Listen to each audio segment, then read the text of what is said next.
일단 삼성그룹 SA 전략에 대해서 전반적으로 타겟팅해서 말씀을 드리려고 합니다. 어제부터 오픈이 돼가지고 이제 다양한 계열사들이 채용을 하는데 거기에 대해서 SA를 어떻게 쓸 건지를 전반적으로 얘기를 합니다. 일단 제 소개를 간단하게 하면 제 이름은 윤호상이라고 하고요. 뭐 소개하려면 부끄러운데 저 같은 사람도 TV에 많이 나왔습니다. 한 300번 정도 나왔고요. 뭐 제가 창업하는 애들 키운 애들인데 메이커스 딩고 운영하는 메이커스 애들을 제가 키웠고요. 그 다음에 연예인들하고도 토크 콘서트 굉장히 많이 했는데 이제 좋아하는 친구는 버블진트 친구 좋아한다고. 왜? 저보다 머리 커서 좋아합니다. 그래서 뭐 연예인들하고도 방송을 많이 했었습니다. 가장 친한 연예인은 이 친구고요. 원래 제 이력은 저는 첫 직장이 대우통신 인사팀 출신이고요. 거기를 거쳐서 중견 벤처 다니면서 한 게 90% 사람 뽑는 거였습니다. 그래서 자기소개서는 한 30만 장 정도 본 것 같고요. 면접은 지금도 외부 공공기관의 면접관을 계속 하고 있습니다. 그래서 강의 코칭 굉장히 많이 했습니다. 그리고 이제 넷유인에 아마 이공계 넷유인에는 제가 대표 강사로 되어 있고 아마 제 얼굴은 안 나와 있을 겁니다. 제가 거기 일부러 프로필을 안 찍었거든요. 그래서 넷유인에서도 저를 보실 수 있을 겁니다. 그래서 그렇고 뭐 그게 좀 뭐 애매하다면 네이버에 제 이름을 치면 인물 등록이 있으니까 한번 참조를 하시면 되고요. 그래서 근데 이제 이거 얘기하기 전에 이거는 잠깐 얘기해야 돼요. 취업이란 게 여러분이 뭔가 아는 기준이랑 기업이 아는 기준이 뭔가 약간 달라요. 근데 이제 우리는 항상 기업 뭐 예를 들어서 예전에는 우리 과에서 1, 2등 하는 선배, 그 다음에 저 자격증이 많고 스펙이 좋은 선배가 취업을 하겠다고 그러면 잘 되는데 요즘은 꼭 그런 건 아니거든요. 왜? 엄밀히 말해서 여러분이 생각하는 채용의 기준이랑 기업이 채용하는 기준이 약간 달라요. 그래서 여러분이 굉장히 황당한 일을 많이 겪을 거예요. 그래서 제가 황당한 순간에 사진을 모아놓은 겁니다. 이런 경우도 있겠죠. 버리지 않고 입으로 물어 뜯으시죠. 그 다음에 이거는 원래는 마트나 편의점에서 쓰면 갖다 주면 바꿔준다는데 귀찮아서 안 가죠. 그래서 막 칼이나 젓갈 들고 막 쑤시기 시작하죠. 그래서 이렇게 위험해지고요. 그 다음에 요걸 잘 주목해야 되는데 우유곽이라고 하는데 국어대사전은 우유갑으로 돼 있거든요. 그래서 근데 이거 솔직히 말해서 앞으로 뜯어도 안 되고 뒤로 뜯어도 안 되잖아요. 그래서 우리가 어떻게 해요? 접어서 다 뜬 다음에 접어서 먹으면 막 흐르잖아요. 근데 이 모양을 왜 기업은 안 바꾸는지를 생각해야 돼요. 예전에 서울호에서 여기 스트로 구멍 하나 뚫은 적은 있습니다. 근데 그거는 누가 먼지 쌓인다고 해서 그건 또 없앴거든요. 근데 이 모양은 안 바꾸고 있죠. 근데 이거 비슷한 게 있는데 면접 가면 브레인 티저라고 정답이 존재하는 면접 질문이 있습니다. 가장 대표적으로 구글식 질문. 뭐 어려워요. 근데 가장 쉬웠던 게 맨홀 뚜껑은 왜 동그랗습니까? 결론은 빠지지 말라고. 이게 가장 쉬웠던 질문인데, 근데 제가 쓰는 질문이 있는데, 특히 이제 이공계 친구들한테 쓰는 질문인데, 이제 우리가 먹는 캔 음료수 동일 용량이라고 가정한다면 왜 다 원기둥 모양으로 되어 있을까요? 우리가 먹는 캔 음료수는 다 원기둥입니다. 그리고 더 웃긴 건 우리가 들고 다니는 텀블러도 다 원기둥입니다. 사각기둥 텀블러 보셨나요? 보신 적 없죠? 근데 왜 원기둥으로 만들었을까요? 그래서 제가 이 질문을 해가지고 맞추면 다른 질문 아무것도 안 듣고 무조건 뽑거든요. 근데 여러분이 가장 많이 하는 질문 답변이 있어요. 잡기 편하라고. 그럼 삼다수병은 잡기 불편합니까? 삼다수병은 사각기둥이거든요. 잡기 불편하지 않습니다. 여러 가지 이유인데 가장 결정적인 이유가 뭐냐? 돈이 가장 적게 됩니다. 왜? 동일 용량이라고 제가 가정했잖아요. 동일 용량의 최적의 모양은 뭐냐? 공 모양. 근데 공 모양으로 음료수를 만들면 막 던지고 난리가 나겠죠. 그 다음이 원기둥입니다. 사각기둥으로 만드는 순간 캔을 만드는 단면이 넓어지면서 캔의 재료인 알루미늄 철이 더 들어가야 됩니다. 그래서 원기둥으로 만드는 겁니다. 이것도 왜 안 바꾸냐? 바꾸면 돈 듭니다. 근데 구멍은 왜 없었냐? 구멍은 바꿀수록 돈이 절약이 됩니다. 그래서 여러분 잘 아셔야 돼요. 기업은 철저하게 돈 원가입니다. 삼성도 원가입니다. 뭐 ESG? 기사 찾아보면 ESG 많이 나오는데 기업이 ESG 하고 싶어서 하는 건 아닙니다. 솔직히. 그래서 ESG를 지원 동기에 이런 거 쓰는 것도 안 좋고 엄밀히 말해서 근데 돈 원가라는 걸 항상 기억하는데 문제가 뭐냐 하면 그러면 얘들이 재료비나 이런 것들을 원가로만 볼 것인가? 여러분은 어떻게 볼 것인가? 여러분은 우리 회사 미래 인재 맞습니다. 우리 삼성의 미래 인재 맞습니다. 근데 뽑을 때는 여러분 돈 원가일 수 있다는 거. 근데 거기다 대놓고 우리가 가고 싶습니다, 하고 싶습니다, 배우고 싶다 이렇게 접근하면 기업은, 삼성은 왜 우리가 여러분을 뽑아야 됩니까? 우리가 학교입니까? 학원입니까? 이렇게 나옵니다. 그럼 어떻게 해야 되냐? 제가 이러이러한 공부했고요, 이러이러한 준비, 이러이러한 여러 가지 장점이 있기 때문에 당신네 회사에서는 내가 그 업무는 잘할 수 있다 이렇게 증명하셔야 돼요. 근데 문제는 그게 없습니다, 여러분이. 뒤에서 소개하겠지만 삼성의 1번 항목이 삼성 계열사의 지원 이유인데 거기다 대놓고 자꾸 가고 싶습니다, 하고 싶습니다로 접근해 버립니다. 그걸 생각을 해봐야 돼요. 그러면 이제 장점, 준비, 공부 이런 것들이 모든 경쟁자를 이길 수 있는 장점, 준비냐, 그거 원하지는 않습니다. 여러분 기준에 장점, 기준, 내가 엄밀해서 꼼꼼하다, 그래서 내 주변 친구는 꼼꼼하다고 평가 안 하더라도 나는 거기에 대한 경험이 있다, 그러면 그 꼼꼼하다고 얘기하시면 되는 겁니다. 그게 반드시 들어가야지만 된다. 에세이에도, 면접에서도 그게 들어가야 됩니다. 근데 여러분 서류에는 그게 없습니다. 그러다 보니까 어떻게 되냐, 면접 와서 왜 뽑아야 됩니까? 다시 질문합니다. 그래서 이것 좀 생각해 봐야 돼요.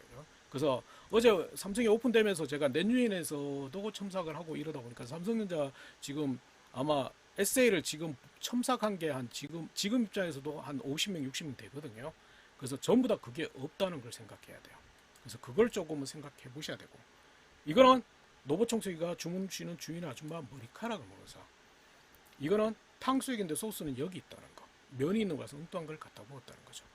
그래서 우리 일상생활 속 이런 일이 발생하면 짬뽕 부은 친구랑 후배 뒤통수 때리고 웃으면 돼요. 근데 취업 현장에서 이런 일이 발생한다는 거죠. 왜? 취업이 수능처럼 점수 매기는 시험으로 이루어진다면 공평하지 않을까요? 자격증 시험 중 90점 합격, 89점 불합격. 근데 이거 없어졌습니다. 근데 그 와중에 기업들이 다 뽑는 기준이 다르다고 하죠. 근데 예전에는 스펙 중심으로 뽑았습니다. 삼성도 스펙 중심으로 뽑았는데 이제는 스펙을 아예 안 본다는 아니지만 스펙의 반영 비율을 낮춰버렸습니다. 그럼 결국은 에세이를 통해서 여러분들이 어떻게 잘할 건지를 보려고 한다. 그래서 그걸 조금은 생각을 하셔야 됩니다. 그러면 그 속에 내가 질문에 대한 답을 적는 게 아니라 내가 잘할 수 있다, 이걸 적어야 됩니다. 그래서 그걸 좀 생각은 해보시라는 거. 그래서 기업이 오히려 에세이 평가를 더 높이고 있고, 그 에세이는, 여러분이 쓰는 에세이는 결국은 엄밀해서 면접의 기초 자료가 됩니다. 물론 면접에는 직무 면접이 있고 임원 면접이 있는데, 삼성은 직무 면접이 비율이 좀 낮고 임원 면접에서 당당히 결정납니다, 결국은. 그럼 여러분 지원서, 자소서가, 에세이가 굉장히 중요하다는 걸 먼저 기억하시기 바랍니다. 그래서 그거 좀 생각은 해보시고, 그 다음에 중요한 거는 이겁니다. 굉장히 논란이 많이 했던 드라마의 한 장면입니다. 일명 뭐라 그랬죠? 김치 싸대기라고 해서 막장이 아니고 개막장이라고 욕했던 드라마의 한 장면인데, 드라마 시청률이 계속 올라갑니다. 왜? 계속 이 막장이 되니까 잘 보거든요. 근데 정말 중요한 거는 이 움짤의 주인공은 김치가 아니고 저 프린터라는 겁니다. 프린터가 자기 방어 능력이 있다는 겁니다. 김치가 날아가면 프린터는 재빨리 A4지를 뱉으면서 자기 몸에 김치가 안 묻게끔 막고 있습니다. 이게 실제 방송 장면입니다. 제가 어떻게 한 게 아니고, 근데 제가 이 얘기하기 전까지는 여러분은 다 김치만 보고 있습니다. 그래서 에세이라고 하는 데는 삼성과 두산밖에 없습니다. 에세이, 자기소개서를 에세이라고 하는 데는. 근데 생각해보죠. 자기소개서 길게 써본 적이 별로 없잖아요. 그래서 어떻게 해요? 합격자 자소서를 긁어 모아요.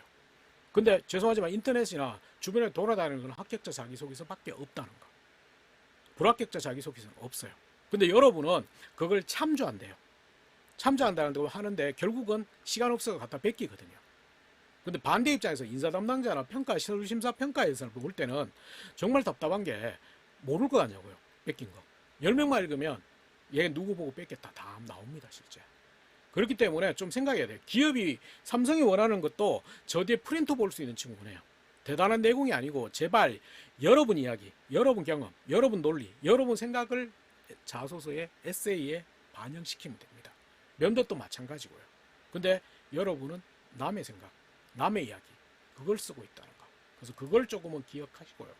그래서 삼성이 어제부터 공채가 이제 스타트가 됐습니다. 그래서 삼성전자를 비롯하여 여러 계열사들이 많이 모집합니다. 실제 그래서 모집하는 계열사를 보면 지금 선택하게 돼 있는데 삼성전자를 뿐만 아니라 삼성 디스플레이, SDI, 전기, SDS 등의 다양한 산업군의 다양한 계열사들이 지금 모집을 하고 있습니다.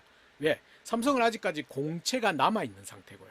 현대차는 수시 상시 채용으로 바뀌어 있는 상태죠. 그래서 삼성은 공채가 있기 때문에 이 각각의 계열사별로, 물론 삼성전자가 아무래도 조금 더 채용 인원은 많습니다. 그러니까 채용 인원이 정확하게 몇 명이라고는 밝히지는 사기업은 안 밝히거든요. 그렇기 때문에 이제 뭐랄까 삼성전자가 채용 인원이 좀 많은 편이고 나머지는 좀 작은 편이다. 근데 물론 그래서 각각의 이제 뭐랄까 기업 따라서 이제 뭐랄까 계열사에 따라서 이 에세이의 질문이 약간은 다릅니다. 공통적인 거 있지만 마지막 항목이 약간씩 다릅니다. 그리고 SDI나 이런 쪽에는 마지막 항목이 없습니다. 그거는 이따가 한번 설명해 드릴 테니까. 그래서 이제 세 개의 공통 항목은 비슷하고요. 물론 제일기획이나 호텔신라 이런 쪽은 약간 다른 뉘앙스로 다른 질문으로 되어 있는 경우도 있습니다. 그래서 그런 부분이 있기 때문에 각각의 내가 어느 계열사를 선택할 건지 거기에 따라서 에세이 준비 전략은 약간 다를 수는 있습니다. 그래서 그렇고 그 다음에 삼성은 직무적합성 평가라고 해가지고 실제 보면 예전에는 서류 전형이 없다가 2015년부터 서류 전형이 다시 부활하게 돼 있죠. 그래서 에세이랑 여러분이 쓴 다양한 그 과목들 이런 것들을 종합적으로 평가합니다. 그래서 실제 가장 중요한 건 직무를 잘할 수 있는지를 보는 관점이다. 그래서 직무적합성은 어떤 거냐면 실제 보면 이제 뭐 문과는 직무 에세이나 이쪽을 중심으로 평가하고 이공계 같은 경우는 이제 전공의 이수 비율이라든지 과목명 이런 것들 학과 그 수준 따라서 삼성은 엄밀해서 여러분이 수강하는 과목을 적게 돼 있습니다. 적게 돼 있기 때문에 그걸 통해서 평가하는 겁니다. 그래서 인문계 쪽은 그 부분이 뭐랄까 과목 세부 과목의 평가가 극히 드물고 에세이 중심으로 보시면 되고요. 근데 이공계 같은 경우는 세부 과목을 지원 직무와 연관되는 과목을 좀 전공 과목을 얼만큼 있었는지 뭐 과목별로 어려운 과목을 있었는지는 파악이 안 되지만 이제 뭐랄까 뭐 어려운 과목이라든지 좋은 점수를 받았는지 이런 것들을 공통적으로 평가를 합니다. 그래서 이공계 친구들은 이제 뭐랄까 학점이라든지 이런 것도 동시에 약간은 평가가 될 수 있다. 평가가 되지만 근데 이제 뭐냐면 단순히 교양에 대해 교양 과목의 학점이 굉장히 높다 보다는 전공 학점을 더 우선적으로 파악한다고 보시면 돼요. 그래서 그런 형태로 직무적합성 이게 다른 기업의 서류 전형이라고 보시면 돼요.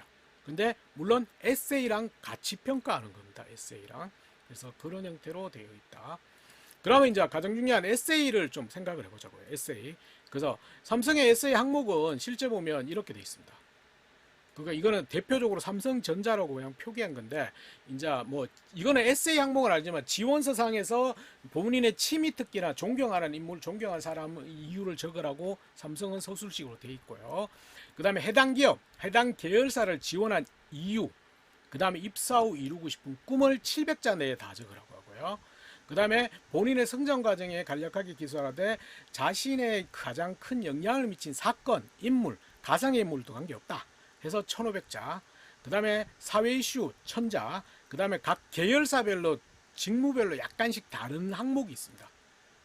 요거는 이제 뭐랄까 각 직무별로 약간씩 다른 질문들죠. 근데 이제 가장 대표적으로 이게 왜 나왔냐면 1번 항목이 삼성전자 지원 이후 입사 후 이루고 싶은 꿈이잖아요.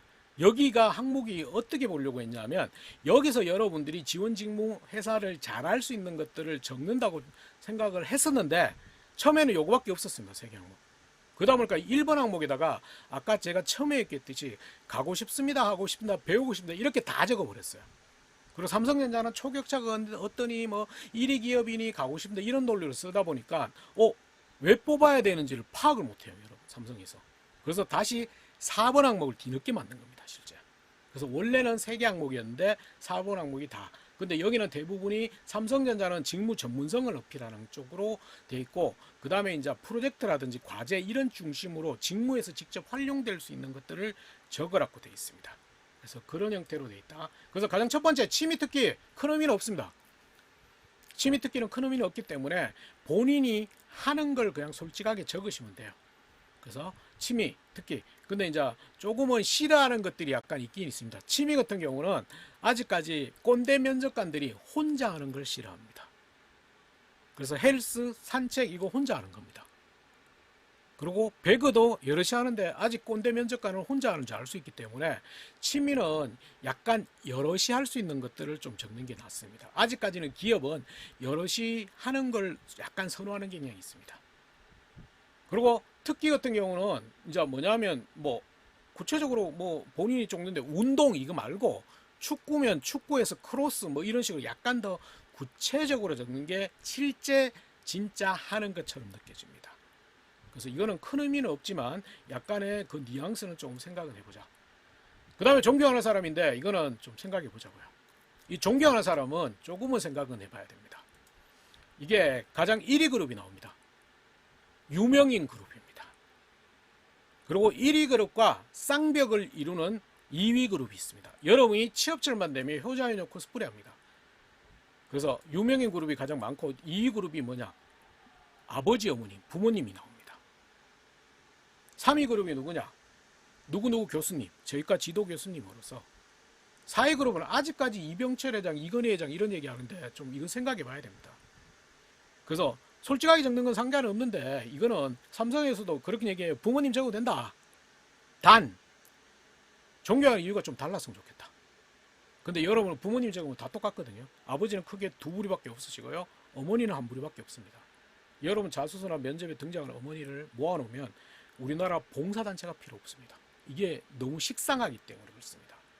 그래서 차라리 저는 조금 덜 유명한 사람을 적어라. 그래서 이거 좀 어려운데 일요일날 11시에 MBC의 서프라이즈 보시면 돼요. 그게 에디슨의 경쟁자 스토리, 에디슨의 비하인드 스토리 이런 거 나옵니다. 그래서 제일 웃겼던 게 유선전환을 만든 사람은 벨이 아니라는 거. 그건 미국 의회에서 공식적으로 벨이 아니라고 선언했습니다. 그런 거라든지 어떤 친구는 생뚱맞게 저희 친구요. 왜?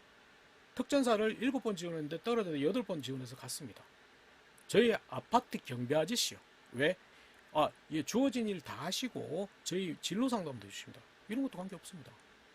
그러니까 너무 만들지 말고 솔직한 사람을 얘기하는 것도 오히려 좀 약간의 차별성을 보일 수 있다는 거죠. 결국은 차별성이 중요한 거기 때문에 그런 관점을 좀 생각해보자 보시면 되고요. 그러면 이제 본격적인 에세이는 어떻게 준비할까 좀 생각해보자고요. 가장 첫 번째 질문이 이겁니다. 삼성 취업 선택 이유와 입사 후 꿈. 결국은 이게 일반 회사의 지원 동기하고 입사 후 포부입니다. 그걸 700자에 녹여 적으라니까 이게 좀 답답해요. 한꺼번에 다 써야 되거든요. 그렇기 때문에 일단은 이게 두 개로 나눠 있기 때문에 첫 번째가 일반 회사의 지원 동기, 이게 입사 후 꿈입니다. 그래서 좀 구분해서 썼으면 좋겠어요. 근데 이제 지원 동기는 절대적으로 쓰면 안 되는 4가지가 있습니다. 첫 번째는 지원 동기는 솔직하게 돈 벌라고 하잖아요. 근데 그걸 느려 쓰라니까 아까처럼 가고 싶습니다, 하고 싶습니다, 배우고 싶습니다. 이건 쓰지 말라고 했죠. 두 번째는 아직까지 많던데 저희 가치관과 저희 비전과 일치합니다. 그게 뭔지 잘 모르잖아요, 솔직히. 세 번째는 삼성이기 때문에 개인적인 친분 쓰면 안 되겠죠. 아버님이 30년 동안 근무하신 삼성전자에서 안 되죠. 마지막은 어렸을 때부터 꿈이었습니다. 제발 알긴 아는데 좀 그거는 너무 많이 썼기 때문에 좀 애매합니다. 그래서 지원 동기의 핵심은 잘할 수 있다. 뽑혀야 될 이유를 적는 겁니다. 그럼 이걸 좀 구분해주면 서론, 본론, 결론을 나누면 서론은 왜 다른 회사가 아니고 삼성전자인지 안 적기도 애매합니다. 좀 적는 것도 좋습니다. 그럼 삼성전자의 막연하고 추상적인 얘기 제발 좀 쓰지, 초격차 이런 얘기 쓰지 말고 기술 1위 이런 거 쓰지 말고 이공계 친구라면 좀 기술적인 부분을 좀 분석하든지. 그래서 삼성전자는 A, B 등의 기술력이 있기 때문에 다른 기업들 약간의 근거는 좀 가져와야 됩니다. 그렇다고 너무 깊이 있는 근거는 또 아니잖아요. 그죠? 그래서 그걸 언급해가지고 서론을 잡는 방법도 있고요. 두 번째 방법은 그게 아니고 직무로 선택하는 방법도 있습니다. 제가 지원하는 실제 보면 설계 파트는 지금은 다양한 기구 설계 파트는 다양한 기구의 장비에 대한 특성을 이해하는 것들이 중요하겠지만 향후에는 현장 작업자들과의 소통을 통해서 기구의 최적화를 하는 것이 필요하다고 생각합니다. 이것도 적을 수 있겠죠. 그죠? 근데 이 서론 부분은 어떠한 경우도 한 문장, 두 문장만 찍자고요. 근데 아직까지도 이렇습니다, 저렇습니다, 그래서 가고 싶습니다 이런 논리로 자꾸 써요. 그래서 두 문장 이내. 그럼 본론입니다. 본론은 지원 동기의 핵심은 잘할 수 있다, 뽑혀야 될 이유를 적는 겁니다. 그러면 회사에 잘할 수 있다가 아니라 직무를 잘할 수 있다. 그러면 직무에 대해서 공부했습니다 하고 있으면 좋겠죠. 근데 전공을 포괄적으로 언급하는 것보다 AB 과목을 집중적으로 공부했기 때문에, 그리고 외부 과정을 통해서 이런 것도 추가적으로 배워서 이런 이론적인 기초도 가졌고요. 자격증 있으면 자격증도 살짝 얘기하면 되겠죠. 그 다음에 경험도 있겠죠. 경험은 직접적인 경험이 있고 간접적인 경험이 있어요. 직접적인 그 관련 프로젝트 인턴을 통해서 이런 장점 이런 것들을 만들었고요. 간접적인 경험, 과대표에서 리더십도 있고요. 롯데리아 알바에서 고객도 잘합니다. 성격, 이걸 핵심적으로 요약 정리 나열한 다음에 잘할 수 있다 하면 돼요. 근데 여기 적으라는 거는 2번 항목, 4번 항목에 또 적힐 수 있어요. 맞아요. 거기는 자세한 내용을 적는 거고 여기는 핵심만 가지고 오는 겁니다. 왜? 인사 담당자, 면접관은 시간 없으면 이 항목만 읽습니다. 그렇기 때문에 결론 파트라고 보시면 돼요. 근데 여기서 좀 피해야 될 거는 단순히 경험했다는 장점이 아닙니다. 경험을 통해서 어떤 장점을 만들었고 이런 식으로 자꾸 쓰셔야 됩니다. 그리고 제발 잘할 수 있습니다. 이 정도면 되지. 이바지 할 수 있습니다. 일조 할 수 있습니다. 좀 어려운 말 좀 안 썼으면 좋겠습니다. 아시겠죠? 이해되셨어요? 그래서 그리고 이제 직무 관련 장점만 중심으로 어필하는 게 굉장히 의미는 있겠지만 그거 이외에 소통이나 협업 이런 능력을 하는 추가적으로 하는 것도 살짝은 넣어주시는 게 좋아요. 그게 이제 삼성 지원 이유죠. 이게 지원 동기입니다. 잘할 수 있다 뽑혀야 될 이유. 그 다음에 이제 삼성에서 이루고 싶은 꿈, 이게 이제 일반 회사의 입사 후 포부라고 볼 수 있겠죠. 그러면 이거는 좀 생각해 봐야 되는데, 초보 중수 수준이 있는데 우리는 고수나 달인의 경지가 돼야 됩니다. 초보 수준에 열심히 하겠습니다. 그 다음에 중수로 가면 꾸준히 자기 개발 업무 관련 자격증 따고 기회가 되면 대학원 가겠습니다. 이렇게 쓸 바에는 이제 아예 중수로 쓸 거면 초보로 쓰세요. 중수는 일 안 하겠다는 논리입니다. 그럼 우리는 고수나 달인, 가장 좋은 거는 추상적인 목표가 아니고 내가 지원하는 직무에 구체적인 타겟팅된 목표를 세우는 겁니다.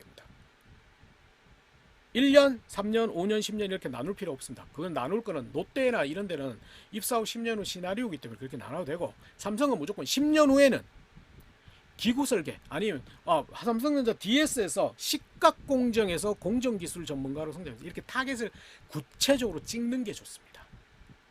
그냥 추상적으로 포괄적으로 가는 것보다 하나를 딱 찍는 게 낫습니다. 그래야지만 얘 우리 회사 들어오기 위해서 찾아봤네 됩니다. 그럼 그렇게 찍고 난 다음에 10년 후에는 시각 공정에서 최고의 가장 질문을 많이 받는 공정 전문가로 성장하겠습니다. 이렇게 목표를 던졌다면 그 다음에 액션 플랜, 이거는 행동 실천 계획. 그러니까 지원 동기는 내가 지금까지 해왔던 과거 얘기하는 거고 얘는 입사 후에 할 거. 근데 이거 하라고 그러면 너무 걱정해요. 정답이 아니면 어떻게 할 건가? 정답 편집자도 몰라요. 그럼 어려운 게 아니고 예, 제가 근무 시간 이해해요. 하루 30분씩은 기존의 업무 매뉴얼이나 프로세스를 보면서 빠르게 업무 적응할 겁니다. 이걸 부족하기 때문에 하루에 5개 이상은 선배들한테 질문하면서 선배들의 살아있는 노하우도 제 것으로 만들겠습니다. 그리고 공정은 결국은 뭐랄까 현장 작업자들과의 소통이 굉장히 중요하기 때문에 일주일에 2명 이상 커피를 마셔보겠습니다. 이런 거 정답이 아니어도 돼요. 틀려도 돼요. 근데 제가 하루 30분 이렇게 얘기하죠. 일주일에 2명 이상. 그런 식으로 얘기해버리면 얘는 우리 회사 들어오기 위해서 찾아봤네가 됩니다. 이미 계획이 다 서 있구나 이렇게 느껴집니다. 그래서 이렇게 적으시면 됩니다. 그래서 이걸 하기 위해서는 진짜 목표가 타겟팅이 돼야 됩니다. 실제 목표가 정확하게 내가 어떤 직무를 하는지, 목표 직무에 대해서 직무가 어떤 건지를 살펴야 됩니다. 그래서 삼성이는 채용 홈페이지 가면 이렇게 직무에 대해서 상세하게 설명이 다 있습니다. 아예 이것도 부족하니까 아예 PDF 파일로 만들어 놨습니다. 그래서 여기 보면 어떤 역할을 하고 어떤 게 필요한지를 다 표시해 놨습니다. 그렇다고 이걸 다 가져야 된다는 건 아닙니다. 여기에 내가 연관성이 있는 것들을 약간 어필하면 되겠죠. 대표적으로. 그래서 이걸 좀 직무 타겟을 보시고요. 그 다음에 중요한 거는 인재상에 너무 맞추지 않았으면 좋겠어요. 인재상은 큰 의미는 없습니다. 사기업은. 그래서 인재상보다는 직무 타겟이 좋습니다. 그래서 제가 인재상은 예전부터 이렇게 얘기했었습니다. 큰 의미는 없다. 그 다음에 이제 회사에 대해서 조금은 살펴봐야 돼요. 그래서 가장 좋은 거는 이제 네이버에서는 검색이 아니고 종목 분석 리포트에 리서치 가면 이건 예시입니다. LG 엔솔 예시니까 삼성전자의 리포트가 있습니다. 그걸 일단 좀 보시는 것도 나름의 의미는 있고요. 아니면 이제 여기 빅카인즈라는 사이트 가서 뉴스 검색 사이트입니다. 여기 가셔가지고 조금 삼성전자에 대한 다양한 뉴스도 확인을 한번 해보시면 좋습니다. 그리고 가장 좋은 거는 평소에 좀 해야 되는데 이 구글 알림에다가 삼성전자를 등록하면 이렇게 계속 나한테 계속 보내주는 경우도 있습니다. 그래서 이런 것들을 좀 해가지고 회사 얘기도 살짝 넣고 직무 타겟팅으로 내가 잘할 수 있다를 증명하는 게 1번 항목이다. 근데 삼성이 이제 비상경영을 하기 때문에 이제 조금 더 강한 뭐랄까 그런 분위기 이슈라든지 이런 것도 약간은 살펴보셔야 됩니다. 살펴보시고 제발 초격차라는 단어 이제 안 썼으면 좋겠어요. 친구들이 너무 많이 씁니다. 그래서 오히려 쓰면 식상합니다. 그래서 아까 인재상이라든지 홈페이지에 있는 단어 안 썼으면 좋겠습니다. 그게 한두 명이 쓰는 게 아니기 때문에 그렇습니다. 그리고 그래서 그런 부분을 좀 생각하자. 그 다음 두 번째 항목이 본인의 성장 과정에 간략하게 기술하되 자신에게 영향을 끼친 사건 인물입니다. 근데 여기는 성장 과정이라 해서 예전 거 적는 거 아닙니다. 아니고 직무만 너무 타겟으로 안 적어도 관계없습니다. 근데 이거는 1500자이기 때문에 하나의 스토리 하나의보다는 가장 좋은 건 500자 3개 정도 쓰라고 합니다. 저는 500자 정도 3개. 근데 이거는 경험 베이스로 좀 써야 되기 때문에 그 부분에 좀 집중해야 돼요. 그래서 이런 건 재미없는 거고. 그래서 가장 중요한 거는 조금 더 강한 표현들 쓰고 인사 담당자를 착시시키는 거짓말이 아니라 그래서 이제 좀 피해야 될 단어는 뭐뭐 했던 경험이 있습니다. 뭐뭐 했던 적이 있습니다. 이건 부정적으로 해서 했는지 아닌지 잘 모릅니다. 알게 되었습니다. 수동태죠. 확인하였습니다. 검증하였습니다. 그리고 제발 자소서에 쓰지 말아야 할 단어 깨달았습니다. 느꼈습니다. 이런 단어 쓰지 마세요. 차라리 팀워크의 중요성을 깨달았습니다. 느꼈습니다. 팀워크를 주도하는 리더십을 저의 장점으로 만들었습니다. 이게 더 강합니다. 자꾸 장점 베이스로 쓰는 게 좋습니다. 그리고 너무 친절하게 쓰지 말자. 뭐랄까 A 과목에서 이런 프로젝트를 할 때 팀플 할 때 이런 식으로 적어버리면 수동적으로 어쩔 수 없이 했다는 느낌밖에 안 줍니다. 그러면 어떻게 하냐, 어느 과목 이거 다 빼고 어떤 주제로 프로젝트 할 때 이렇게 쓰면 되잖아요. 그래서 그렇게 쓰는 게 오히려 낫다. 그래서 그걸 조금은 생각하자 정도만 하고, 그래서 가장 좋기는 뭐랄까 필요한 건 뭐냐면 경험을 많이 정리해 봐야 됩니다. 경험이 없으면 지금 이걸 쓸 수가 없어요. 그래서 경험 정리부터 일단은 다 해보는 게 좋아요. 그래서 추천하는 거는 제가 이 전지 사다 놓고 경험 정리를 해보라고 하는데 지금 이거 할 수 있는 시간은 없고 본인이 했던 대표적인 경험 에피소드를 자꾸 끄집어내셔야 됩니다. 그래서 끄집어내서 그걸 소재를 하는데 아까 했듯이 직무랑 너무 맞출 필요도 없다. 직무를 안 맞춰도 된다. 그 다음에 이제 직무 영역 이외에 공통 영역도 동시에 보기 때문에 경험을 많이 정리한 다음에 그 속에서 내가 그래서 썼던 걸 갖다 복붙하지 말고 경험 정리부터 다시 하면서 소재를 한번 찾아보는 게 좋아요. 근데 이것도 쓰는 게 좀 굉장히 어려워요, 여러분. 그래서 가장 좋은 거는 뭐냐, 제가 아예 공식 같은 걸 하나 알려줄게요. 경험 쓰라면 여러분들이 자꾸 이런 구조로 쓰거든요. 어떤 상황이나 문제가 있었고 거기서 노력을 어떻게 했고 결과가 어떻게 됐습니다. 그 결과를 통해서 어떤 장점이 됐고 그 장점이 삼성전자 DS에서 어떻게 될 것 같습니다. 이렇게 연결하는 게 스타기법이라고 합니다. 근데 그거 옛날 방식입니다. 그렇게 자꾸 적어버리면 연결고리 계속 만들어버리면 나도 알아 임마 이라 됩니다. 그래서 좀 버리는 게 좋아요. 근데 문제는 여기서 가장 궁금한 게 뭐냐, 경험에서 가장 궁금한 거는 이 상황이나 이게 아니고 여러분의 노력 행동입니다. 노력 행동을 많이 적으셔야 됩니다. 그럼 어렵죠? 자, 공식 같은 거 알려줄게요. 무턱대고 쓰지 말고, 만약에 이거는 이제 그냥 공식을 쓰라고 이제 질문을 가져온 거고요. 그러면 이제 내가 만약에 질문을 써야 된다. 여기에 질문이 답이다. 나는 이런 걸 강조하고 싶다고 이제 일단 가정한다면, 좋아. 나는 상황역 과대표 체육대 얘기해야지. 그 다음에 상황 설명을 해줘야 돼요. 근데 여러분 상황 설명이 너무 길어요. 왜? 인사담당 면접관이 그때 없었잖아. 공대 체육대회 했고 몇 개가 참석했고요, 전황회에 참석했고요, 종복은 축구, 족구 이런 걸 했고요, 다 설명해요. 근데 인사 담당 면접관은 이 상황 설명이 하나도 안 궁금합니다. 이건 핵심적으로 한두 문장이면 됩니다. 2학년들이 말을 죽으라고 안 들었습니다. 끝. 정말 궁금한 거는 여러분 노력 행동입니다. 그래서 제가 2학년 과대표를 불러서 설득도 했고요, 체육회 종목도 바꾸고 홍보 방식도 어떻게 했고요, 결과가 어떻게 했습니까? 저희가 2등 했습니다. 그리고 여러분 좋아하는 거죠. 그 결과를 통해서 어떤 장점이 생기죠. 리더십이요. 이렇게 정리하는 건 좀 쉽죠. 이렇게 정리했다면 A랑 E를 첫 문장 이었으면 돼요. 4학년 과대표 체육대회를 통해서 리더십을 저희 장점으로 만들었습니다. 당시 이런 2학년들이 죽을 거만 만들었습니다. 그래서 제가 이런 노력해서 결과 이렇게 만들었습니다. 요까지 쓰면 자소서입니다. 요 그대로 얘기하면 면접입니다. 이렇게 왜 노력 행동에 주목하냐? 여러분이 과거 경험에서 이렇게 노력하고 행동했다면 우리 회사도라도 똑같이 노력하고 행동한다. 얘가 역량입니다. 경험이 크고 작음이 역량이 아닙니다. 그렇기 때문에 노력 행동을 구체적으로 2개 이상 자꾸 적으셔야 됩니다. 근데 여러분의 자소서는 노력 행동이 없습니다. 다 상황이나 과정 설명밖에 없습니다. 그래서 노력 행동을 구체적으로 2개 이상 적어야 됩니다. 단 여기서 노력 행동은 약간 마케팅적으로 만들어도 됩니다. 약간은. 왜? 경험을 안 한 걸 했다고 그러면 여러분 눈빛에 나타나지만 노력 행동은 어차피 확인이 안 되잖아요. 약간씩 만들어도 관계가 없습니다. 그래서 그걸 조금 생각하자. 그 다음에 소제목 얘기를 하던데, 소제목은 예전에는 이걸 다 붙이라고 한 적은 없습니다. 한 적은 없는데, 소제목은 원래는 대표어나 주제어입니다. 제가 2005년에 친구들한테 이걸 적어보자고 한 겁니다. 왜냐면 아까 1500자면 문단을 나눌 건데, 문단이 나눠지면 소제목을 한번 정해보는 것도 나름의 의미는 있습니다.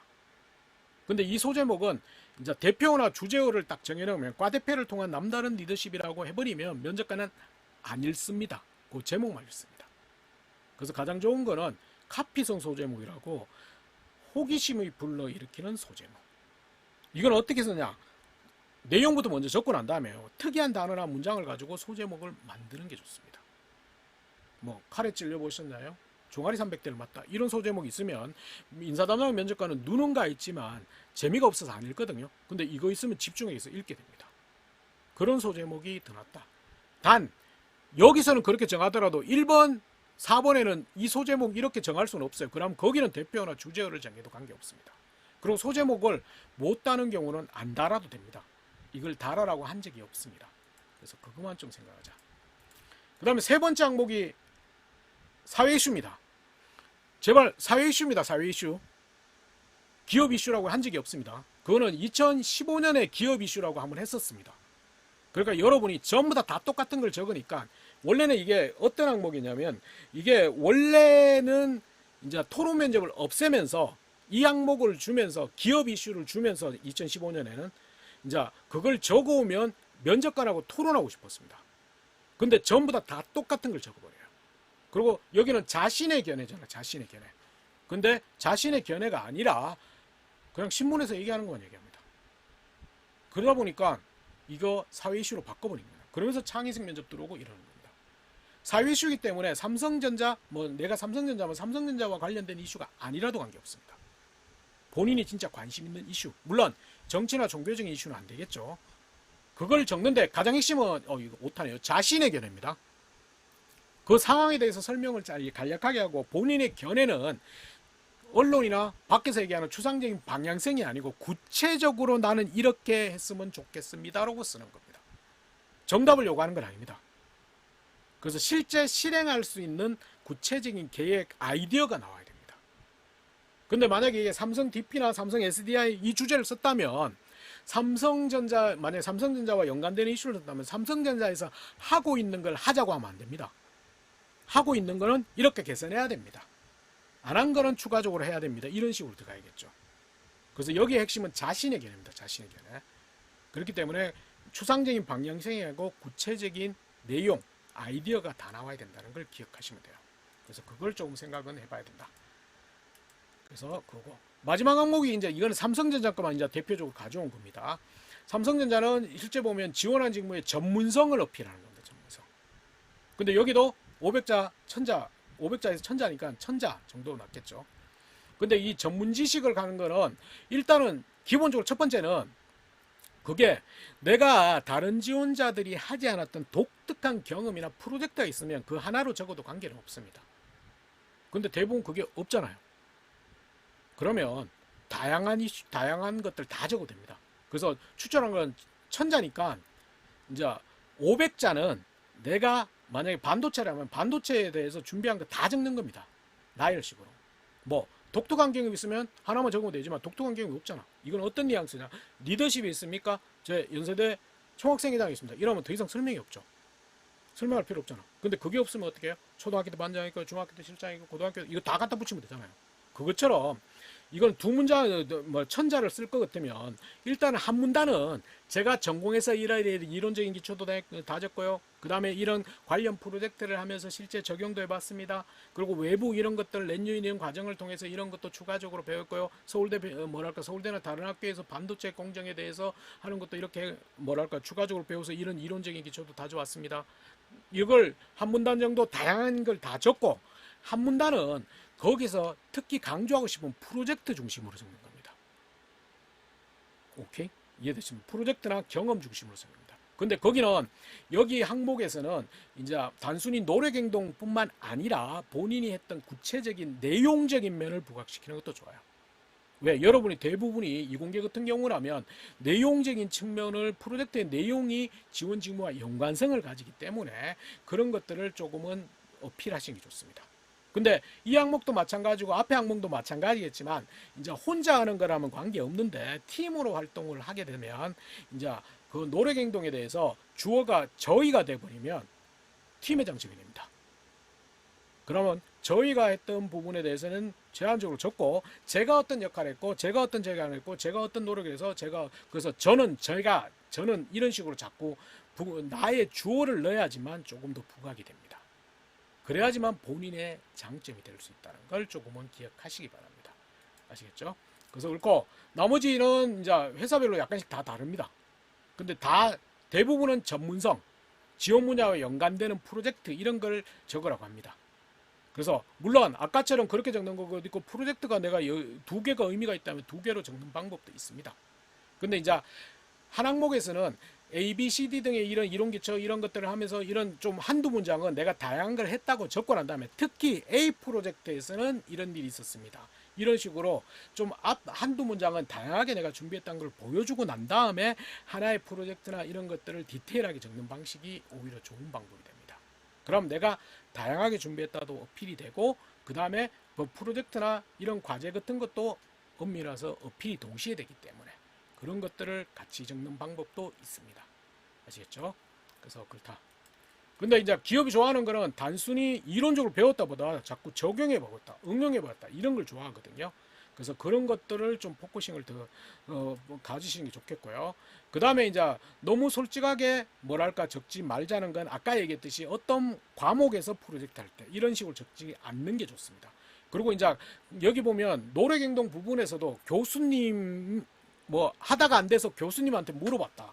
교수님이 이렇게 지도하셔가지고 대학원 박사님이 이렇게 해서 이런 식으로 많이 적으시는데 그 부분은 이제 뭐냐면 본인이 열심히 본인 중심이 아니고 상대방 제3자한테 내가 약간 의지했다는 논리게 되면 그거는 가급적 안 쓰시는 게 좋아요. 내 노력행동 중심으로 쓰는 게 가장 좋다라는 걸 좀 생각을 하시고요. 그래서 결론은 가장 중요한 거는 뭐냐면 이런 거 필요 없고 이제 고객이 뭘 원하는지를 생각을 해야 됩니다. 근데 이제 여러분의 자소서가 약간은 지금은 에세이 항목이 삼성에 전부 다 직무 중심으로 포커싱이 돼 있습니다. 직무 중심으로 포커싱 하는 건 맞습니다. 근데 반대의 공통 역량, 소통이라든지 협업이라든지 이런 것도 약간은 기업은 동시에 보려고 합니다. 그래서 삼성이 보면 1차 직무 면접, 2차 임원 면접, 인성 면접인데 인성 면접에서는 우리 조직에 잘 어울릴 수 있는지를 본다는 거. 그럼 아까 항목에서는 이제 4번 항목에서는 직무 중심으로 써야 될 수밖에 없는 구조고 근데 2번 항목에서는 약간은 내가 직무와 관련되지 않았던 소통이라든지 협업이라든지 아르바이트, 봉사활동 이런 소재가 하나 정도는 들어가는 게 좋습니다. 그래야지만 이제 좀 균형이 맞습니다. 왜냐하면 근데 여러분이 이제 에세이도 지원서도 직무 중심, 에세이도 직무 중심으로 계속 가다 보니까 어떻게 되냐면 면접 와서도 직무 중심으로 어필하면 나갑니다. 그럼 면접관들은 어떻게 얘기했냐면 저분은 일을 굉장히 잘할 것 같아. 근데 일만 잘할 것 같아. 우리 조직에는 잘 안 어울릴 것 같아. 이런 식으로 나옵니다. 그렇기 때문에 약간의 공통 역량, 소통이라든지 다양한 다른 경험들을 이번 항목에는 하나 정도는 약간 포함시키는 게 좋습니다. 그래서 그걸 조금은 생각을 해보시는 게 좋겠고요. 일단 이것도 큰 의미는 없으니까. 그 다음에 정답은 없습니다. 정답은 없고 여러분의 논리, 여러분의 생각, 여러분의 걸 쓰는 겁니다. 그리고 이 취업에서 장점은 모든 경쟁자를 이길 수 있는 장점을 원하지 않고요. 내 기준의 장점입니다. 그렇기 때문에 모든 경쟁자를 나는 뭐 옆에 친구보다는 옆에 친구는 학부연구생 나오기 때문에 내보다 전문성 석사하기 때문에 전문성이 있다 이게 아니고 내 기준에 그럼 반대로 해서 나는 학사를 했지만 비전공자보다는 전문성이 굉장히 높은 거잖아요. 그 기준으로 생각하시면 돼요.